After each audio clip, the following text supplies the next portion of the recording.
සුබ දවසක් කියලා පිළිගන්න ඔයගොල්ලෝ හැමෝම රැකියා පොළ YouTube නාලිකාවට. ඉතින් අද අපි කතා කරන්න බලාපොරොත්තු වෙන්නේ ශ්‍රී ජයවර්ධනපුර විශ්වවිද්‍යාලයේ non academic vacancies වගේක් ගැසට් කරලා තියෙනවා. අපි ඒ ගැන තමයි අද කතා කරන්න බලාපොරොත්තු වෙන්නේ. ඉතින් මේ වගේ vacancies දාපු ගමන් ඔයගොල්ලන්ට ඉතාමත් ඉක්මනින් දැන ගැනීමට හැකියාවක් තියෙනවා. ඒ සඳහා අපේ YouTube නාලිකාව subscribe කරලා අපිත් එක්ක දිගටම එකතු වෙලා ඉන්න කියලා ඉල්ලා සිටිනවා. ශ්‍රී ජයවර්ධනපුර විශ්වවිද්‍යාල ඔෆිෂියල් සයිට් එකට ගියාට පස්සේ vacancies අපිට මේ විදිහට බලා ගන්න පුළුවන් හැකියාවක් තියෙනවා. ඉතින් මම මේකේ link එක ඔයාලා description එකේ දාන්නම්. non academic vacancies තමයි මේ විදිහට ගැසට් කරලා තියෙන්නේ. මේ සඳහා O level pass වන පුද්ගලයන්ගේ ඉඳලා අයදුම් කිරීමට හැකියාවක් තියෙනවා. ඉතින් අපි එකින් එක බලමු මොනවද vacancies දාලා තියෙන්නේ කියලා. කළමනාකරණ සහකාර තුන්වෙනි ශ්‍රේණිය සඳහා බඳවා ගැනීම තියනවා කියලා මේකේ තියෙනවා. ඉතින් මෙයාලා මේ සඳහා සුදුසුකම් විදිහට ඉල්ලා තියෙන්නේ අපෝස සාමාන්‍ය පෙළ විභාගයේදී සිංහල භාෂාව දෙමළ භාෂාව. ඒ කියන්නේ සිංහල භාෂාව හරි දෙමළ භාෂාව හරි දෙක එකක්. ඉංග්‍රීසි භාෂාව සහ ඉංග්‍රීසි සාහිත්‍ය කියන දෙක එකක්. ගණිතය යන විෂයන් සම්මාන සාමාර්ථ සහිත විෂයන් 6ක් එක්වරකදී සමත් වී තිබීම සහ අපෝස උසස් පෙළ විභාගයේ එක්වරකදී සියලු විෂයන් සමත් වීම සාමාන්‍ය පොදු පරීක්ෂණය හැර පහත සඳහන් සුදුසුකම් ඇති අය කෙරෙහි ප්‍රමුඛතාවයක් දක්වනු ලබයි. පිළිගත් ආයතනයකින් ලබාගත් මාස 6කට නොවැඩි පිළිගත හැකි පරිගණක යෙදුම් පාඨමාලාවක් හදාරා තිබීම සහ පරිගණක යෙදුම් පැකේජ් භාවිතය පිළිබඳ වසර 2ක පළපුරුද්ද. එතකොට සාමාන්‍ය පෙළ විෂයන් 6ක් පාස් වෙලා තියෙන්න ඕනේ මේ විෂයන් එක්ක. ඒ වගේම උසස් පෙළ පාස් වෙලා තියෙන්න ඕනේ එක්වරකදී සියලුම විෂයන්. ඒ වගේම පරිගණක පාඨමාලාවක් හදාරලා තියෙන්න ඕනේ. වගේම පරිගණක යෙදුම් පිළිබඳ වසර 2ක පළපුරුද්දක් තියෙන්න ඕනේ කියලා මේ කට්ටිය කියලා තියෙනවා. වැටුප් ප්‍රමාණය මේ විදිහට දාලා තියෙනවා. උපරිම 58655ක වැටුපකට යන්න පුළුවන්. මේට අමතරව රජයේ විසින් අනුමත කරන ලද දීමනා ගෙවුම් ලැබේ කියලා තියෙනවා. ඉතින් මේ බඳවා ගැනීම ලිඛිත පරීක්ෂණයක් සහ සම්මුඛ පරීක්ෂණයක් මගින් තමයි ගන්නවා කියලා තියෙන්නේ. වයස අවුරුදු 18ත් 30ත් අතර පුද්ගලයින්ට තමයි මේ සඳහා ඉදුම් කිරීමට හැකියාවක් තිබෙන්නේ. ශ්‍රී ලාංකික පුරවැසියෙකු වීම අනිවාර්යයි. මනා චරිතවත් පුද්ගලයෙකු වීම කියලා මේ කට්ටිය කියලා තියෙනවා. ඉතින් ඒ එක වේකන්සියක් කළමනාකාර සහකාර. ඒ වගේම තව වේකන්සියක් තියෙනවා වැඩ සහායක. අපෝස සාමාන්‍ය පෙළ විභාගයේ විෂයන් 6ක් අවම සම්මාන සාමාර්ථ දෙකක් සහිත උපරිම වාර 2කදී සමත් වී තිබීම. ඒ වගේම ශ්‍රී ලාංකික පුරවැසියෙකු වීම. ඒ වගේම තනතුරේ රාජකාරී හොඳින් ඉටු කිරීම සහ දිවයිනේ ඕනෑම ප්‍රදේශයක සේවය කිරීමට ශාරීරිකව හා මානසිකව සුදුසු විය යුතුයි. මනා චරිතවත් පුද්ගලයෙකු වීම වගේ වෙනත් සුදුසුකම් ඉල්ලලා තියෙනවා. මේ සඳහා 49975ක උපරිම වැටුපකට යන්න පුළුවන්. බඳවා ගැනීම වෘත්තීය පරීක්ෂණයක් හෝ සම්මුඛ පරීක්ෂණයක් මගින් කියලා තියෙන්නේ. මේ සඳහා අවුරුදු 45ට අඩු 18ට වැඩි පුද්ගලයින්ට අයදුම් කිරීමට හැකියාවක් තිබෙනවා. ඒ වගේම තමයි සේවා පැවරුම් පදනම මත පරිපාලක යාන්ත්‍රික විදුලි ජලනල කියන වේකන්සිය තියෙනවා.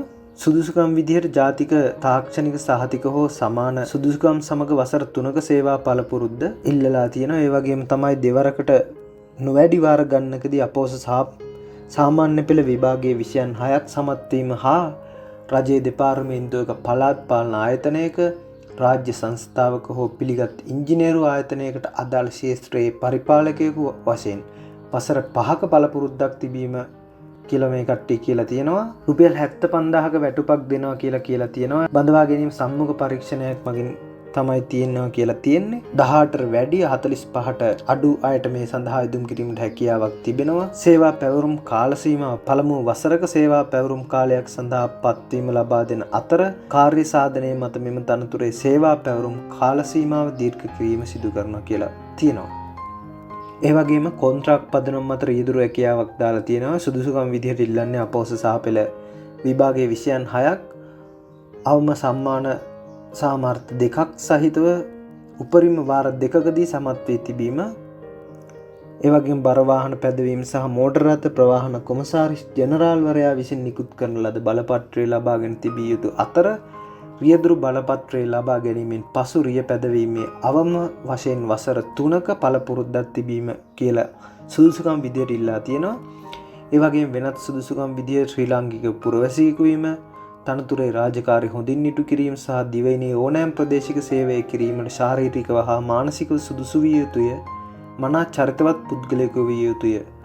එතකොට රුපියල් 52,715ක දීමනා සහිතව වැටුප් ලබා දෙනවා කියලා තියෙනවා. බඳවා ගැනීම වෘත්තීය පරීක්ෂණයක් හා සම්මුඛ පරීක්ෂණයක් මගින් කියලා තියෙන්නේ. වයස අවුරුදු 18ට වැඩි 45ට වැඩි පුද්ගලයන් සඳහා මේ සඳහා ආයුධම් කරන්න පුළුවන්. කොන්ට්‍රාක්ට් කාල සීමාව පළමුව මාස 5ක කොන්ට්‍රාක්ට් කාලයක් සඳහා පත්වීම ලබා දෙන අතර කාර්ය සාධනයේ මත මෙම තනතුරේ කොන්ට්‍රාක්ට් කාලය දීර්ඝ කරනවා කියලා මෙයාලා කියලා තියෙනවා. ඒ වගේම තමයි කොන්ට්‍රාක්ට් පදනම මත පුස්තකාල තොරතුරු සහායක වේකන්සිය දාලා තියෙනවා. සුදුසුකම් විදිහට ඉල්ලලා තියෙන අපෝස සාමාන්‍ය පෙළ විභාගයේදී සිංහල හෝ දෙමළ භාෂාව සමත් වී තිබීම, ඉංග්‍රීසි හෝ ඉංග්‍රීසි සාහිත්‍ය සමත් වී තිබීම, ගණිතය යන විෂයන්ට සම්මාන සාමාර්ථ සහිතව විෂයන් 6ක් එක්වරකදී සමත් වී තිබීම සහ උසස් පෙළ විභාගයේ එක්වරකදී සියලු විෂයන් සමත් වීම සාමාන්‍ය පොදු පරීක්ෂණයේ හැර පහත සඳහන් සුදුසුකම් සපුරා ඇති අය කෙරෙහි ප්‍රමුඛතාවය දක්වනවා කියලා තව සුදුසුකම් දෙකක් තියෙනවා. පිළිගත් ආයතනයකින් ලබාගත් පුස්තකාල සහ තොරතුරු විද්‍යාව පිළිබඳ ශිෂ්‍යත්වයක් හෝ අර්ධකාලීන පූර්ණ කාලීන පාඨමාලාවක් හදාරා තිබීම සහ පිළිගත් ආයතනයකින් ලබාගත් මාස 6ක නොවැඩි කාල සීමාවක පරිගණකයේ දුම් පිළිගත හැකි පාඨමාලාවක් හදාරා තිබීම කියලා තියෙනවා. 53,525ක වැටුපක් දෙනවා කියලා තියෙනවා. ලිඛිත පරීක්ෂණයක් සහ සම්මුඛ පරීක්ෂණයක් මගින් තමයි බඳවා ගන්නෙ. මේකත් අවුරුදු 18ට සහ 45ට වයස් පරතරයක් තමයි දීලා තියෙන්නේ. කොන්ට්‍රාක්ට් කාල සීමාව පළමුව මාස 5ක කොන්ට්‍රාක්ට් කාලයක් සඳහා පත්වීම ලබා දෙන අතර කාර්ය සාධනයේ මත මෙම තනතුරේ කොන්ට්‍රාක්ට් කාලය දීර්ඝ කරනවා කියලා මේ කට්ටිය කියලා තියෙනවා. ඒ වගේම කොන්ට්‍රාක්ට් පදනම මත ආරක්ෂක නියාමක තනතුරක් තියෙනවා. සුදුසුකමක් විදිහට ඉල්ලා තියෙන්නේ අපෝස සාපල විභාගයේ විෂයන් 6ක් අවම වශයෙන් සම්මාන 2ක් සහිත උපරිම වාර 2කදී සමත් වී තිබීම. වෙනත් සුදුසුකම් විදිහට ශ්‍රී ලාංකික පුරවැසියෙකු විය යුතුය. තනතුරේ රාජකාරී හොඳින් ඉටු කිරීම සහ දිවයිනේ ඕනෑම ප්‍රදේශයක සේවය කිරීමට ශාරීරිකව හා මානසික සුදුසු විය යුතුය කියලා තියෙනවා. මනා චරිතවත් පුද්ගලයෙකු විය යුතුය කියලා තියෙනවා. රුපියල් 49,825ක දීමනා සහිත වැටුපක් දෙනවා කියලා තියෙනවා. බඳවා ගැනීම වෘත්තීය පරීක්ෂණයකින් හෝ සම්මුඛ පරීක්ෂණයක් මගින් කියලා තියෙනවා. අවුරුදු 18ත් 45ත් අතර අයට තමයි මේ සඳහා ආයුධම් කිරීමට හැකියාවක් තියෙන්නේ. කොන්ට්‍රාක්ට් කාල සීමාව පළමුව මාස 5ක කොන්ට්‍රාක්ට් කාලයක් සඳහා පත්වීම ලබා දෙන අතර කාර්ය සාධනයේ මත තනතුරේ කොන්ට්‍රාක්ට් කාලය දීර්ඝ කරනවා කියලා තියෙනවා. ඒ වගේම කොන්ට්‍රාක්ට් පදනම මත පුස්තකාල සේවක තනතුරක් තියෙනවා. සුදුසුකම් විදිහට අපෝස සාපල විභාගයේ විෂයන් 6ක් අවම සම්මාන 2ක් සහිත උපරිම වාර 2කදී සමත් වී තිබීම කියලා තියෙනවා. වෙනත් සුදුසුකම් විදිහට ශ්‍රී ලාංකික පුරවැසියෙකු වීම, තනතුරේ හොඳින් රාජකාරී ඉටු කර දිවයිනේ ඕනෑම ප්‍රදේශයක සේවය කිරීමට ශාරීරික හා මානසික සුදුසු විය යුතුයි කියලා තියෙනවා. මනා චරිතවත් පුද්ගලයෙකු විය යුතුයි කියලා තියෙනවා. ඒ වගේම 49,825ක වැටුපක් දීමනා සමග දෙනවා කියලා තියෙනවා. බඳවා ගැනීම වෘත්තීය පරීක්ෂණයක් හෝ සම්මුඛ පරීක්ෂණයක් මගින් කියලා තියෙනවා. අවුරුදු 18ත් 45ත් අතර පුද්ගලයන්ට මේ සඳහා ආයුධම් කරන්න පුළුවන්. පළමුව මාස 5ක කොන්ට්‍රාක්ට් කාලයක් සඳහා පත්වීම ලබා දෙන අතර කාර්ය සාධනයේ මත මෙම තනතුරේ කොන්ට්‍රාක්ට් කාල සීමාව දීර්ඝ කිරීම සිදු කරනවා කියලා තියෙනවා. එතකොට මෙයාලා යටින් සටහන කියලා දාලා තියෙනවා. ආයුධම්කරුවන් තම ඉපැයීම් වලින් 10%ක් විශ්වවිද්‍යාලයේ අර්ථසාධක අරමුදලට ගෙවිය යුතු අතර විශ්වවිද්‍යාලය මගින් එකී ඉපැයීම් වලින් 15%කට සමාන මුදලක් විශ්වවිද්‍යාලයේ අර්ථසාධක අරමුදලට හා 8%ක සමාන මුදලක් විශ්වවිද්‍යාලීය විශ්‍රාම වැටුප් අරමුදලට ස්ථීර පදනම් මත බඳවා ගන්නා සේවක මහතුන් හට බැර කරනු ලැබේ කියලා තියෙනවා. ඊට අමතරව 3%ක මුදලක් විශ්වවිද්‍යාලය මගින් සේවා නියුක්තිකයන්ගේ බාර අරමුදලට බැර කරනු ලැබේ කියලා තියෙනවා. එමෙන්ම සේවා අවශ්‍යතාවය මත සිදු කරනු ලබන අතිකාල සමාන යම් සීමාවකට යටත්ව අතිකාල දීමනක් ගෙවනු ලැබේ කියලා තියෙනවා. මේ සඳහා ආයුධම් කරන්න තියෙන්නේ ඔන්ලයින්. මේක දාලා තියෙන 5 වෙනි මාසේ 14 වෙනිදා 5 වෙනි මාසේ 28 වෙනිදා හවස 4:30 වෙනකන් ඔන්ලයින් දාන්න පුළුවන් කියලා තියෙනවා. එතකොට යටින් අපි ලින්ක් එකක් තියෙනවා. අපි බලමු මේ ලින්ක් එකට ගිහිල්ලා ඔන්ලයින් ඇප්ලයි කරන්නේ කොහොමද කියලා. මේ වගේ ඉන්ටර්ෆේස් එකක් තමයි ඔයගොල්ලන්ට ඇප්ලයි now කියන එකට ගියාට පස්සේ තියෙන්නේ. එතකොට මෙතන PDF එකක් විදිහට මෙන්න මේ දේවල් ටිකේ ෆොටෝ ගහලා NI එකේ කියන්නේ identity education certificate වගේ දේවල් ටිකක් තියෙනවා. ඒකේ PDF එකක් හදලා දාන්න කියලා තමයි තියෙන්නේ.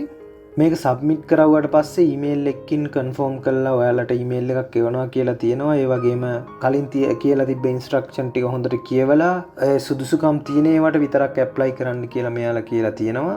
අපි ඊළඟට බලමු start the application process කියන එක දුන්නාට පස්සේ මොකක්ද දෙන්නේ කියලා. එතකොට මේ වගේ ඉන්ටර්ෆේස් එකක් තමයි එන්නේ. මෙතන තියෙනවා අර කලින් අපි විස්තර කරපු job vacancies ටික. අපි එකකට ගිහිල්ලා බලමු management assistant කියන එකට ගිහිල්ලා බලමු. මේකේ දාලා තියෙනවා vacancies category කියන එකේ permanent ඒවා, contract ඒවා, assignment based ඒවා, ඒ වගේ දේවල් ටිකක් දාලා තියෙනවා. ඉතින් අපි apply now කියන එකට ගියාට පස්සේ අපිට බලා ගන්න පුළුවන් මේ වගේ ඉන්ටර්ෆේස් එකක්. එතකොට මෙතන NIC කියන එකට identity card number එක දාලා, mobile number කියන එකට අපේ phone number එක දාලා, මෙතන මේ ටික් එක දාලා apply now කියන එක දෙන්න ඕනේ. මම මෙතන දැන් NIC එකයි mobile number එකයි දාලා නැති නිසා ඉස්සරහට යන්න බෑ. ඉතින් ඔයගොල්ලන්ට තියෙන්නේ අර කලින් කියපු විදිහට මෙතන apply කරගෙන යන්න, PDF එකක් upload කරන්න දෙයි. ඒ වගේම තමන්ගේ විස්තර අහලා email එක දාලා ඒ ටික පුරවන්න form එකක් දෙයි. ඒ වගේ සාමාන්‍ය දේවල් ටිකක් තමයි තියෙන්නේ. ඉතින් ඔයගොල්ලෝ හැමෝටම සුබ පතනවා. අපි තවත් වීඩියෝ එකකින් හමු වෙමු. එතකන් අපේ YouTube channel එක subscribe කරලා අපිත් එක්ක දිගටම එකතු වෙලා ඉන්න කියලා අපි ඉල්ලා සිටිනවා.